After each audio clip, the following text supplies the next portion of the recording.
Niagara Region Public Health recently lifted restrictions on local wineries, allowing them to reopen outdoor tasting bars. As they wait for further direction from the provincial government, Wineries of Niagara-on-the-Lake winery members are preparing to reopen their indoor tasting rooms. Reif Estate Winery has implemented 3 pillars of safety to welcome customers back to their retail store and tasting shop. Social distancing being number one, so reducing occupancy. So for example, in our wine shop, you can see that we have one area designated now to just shoppers. So potentially 6 shoppers in the store, and just having someone at the front like a grater to mitigate ingress, egress, and make sure that we have good social distancing. And then we have a tasting bar behind me where we have provided for social distancing now at the tasting bar with what we're calling tasting pods. So, 2 meters between, you can see the plexiglass where it's adding that extra barrier, and we're also having, the right personal protective equipment in place. And that's another thread or pillar of keeping people safe is the hygiene, the protective equipment, and so on. And then the third thing is really looking at the team members, doing some screening, making sure we're doing wellness checks. And so what we really want to do is we want to protect the guests, our team members, and also the community. So that's kind of our overall approach. And really, every winery is very different. I mean, we're very fortunate that we have a large tasting shop and we can divide accordingly where we have a shopping area and a tasting area. But in some of the smaller wineries, it might just be, that 4 people can taste and shop at one time. So it's going to be, applied depending on the size and the layout of the winery. How many pods do you have?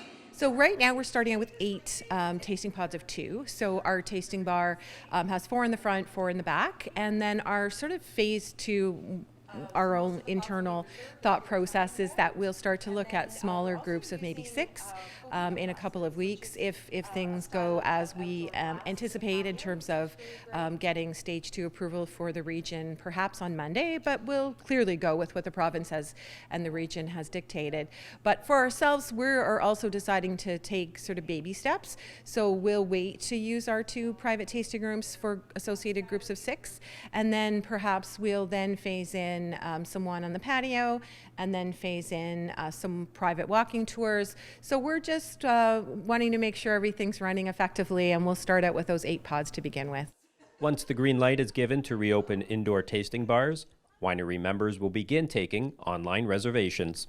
Many of us are looking at online platforms. It's not to say that we won't be taking walk-ins, and some of the wineries, we were just on a call on Wednesday, will even be allocating a couple of their tasting pods for walk-in business for guests that haven't made a reservation. But we're highly encouraging you to visit individual websites, phone ahead, make sure you can come at the time you wish.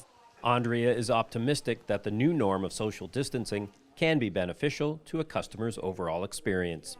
I guess the one silver lining is about the idea that rather than having to face crowds and crowds of hundreds of people in wine country, you'll now be able to arrive and you can have a very quiet, intimate style tasting, which is kind of exciting. As much as we love the sort of old days, the way things were. I think this is an opportunity for us to really showcase that one-on-one conversation with consumers and buy local.